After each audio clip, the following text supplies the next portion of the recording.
یعنی اس لیے مولانا نحوی البلاغہ نے کہا کہ زندہ رہو تو لوگ ملنے کی خواہش کرے، مر جاؤ تو تمہارے نام پر آنسو بہائے۔ بے شک اسرائیل نے امریکہ نے قتل کر کے یہ سوچ لیا کہ ہم نے خامنائی صاحب کو مٹا دیا۔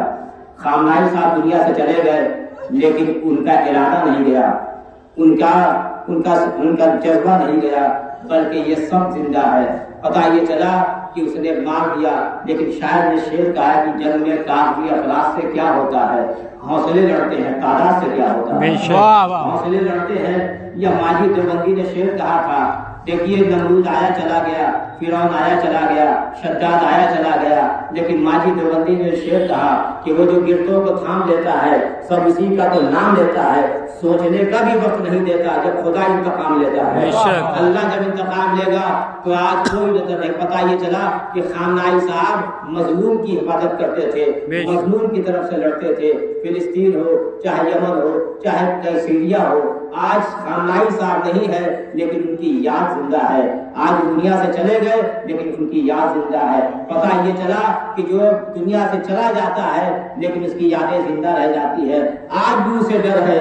یاد رکھیے گا ایران میں ایک خامنائی نہیں تھے بلکہ سینکڑوں خامنائی ایران میں ہے اور پیدا ہوتے رہیں گے۔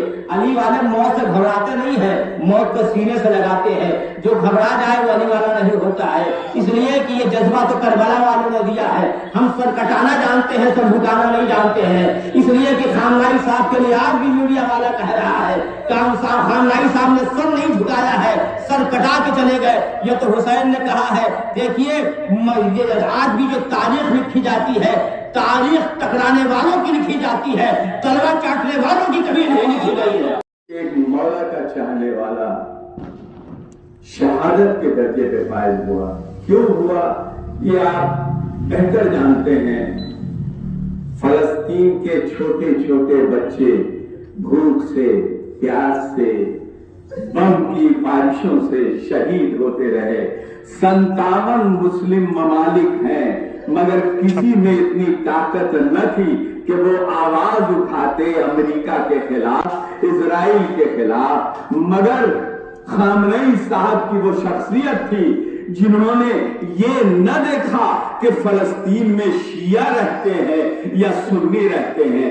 یقیناً آپ حضرات اس بات سے واقف ہیں کہ فلسطین میں شیعوں کی آبادی زیادہ نہیں، سنیوں کی آبادی زیادہ ہے، مگر رہبر اسلام نے ایک آواز بلند کی۔ صرف آواز ہی بلند نہیں کی بلکہ امریکہ اور اسرائیل کے آگے سینہ تان کے کھڑے ہو گئے اور مسلم ممالک کو، 57 مسلم ممالک کو کوئی شرم نہ آئی۔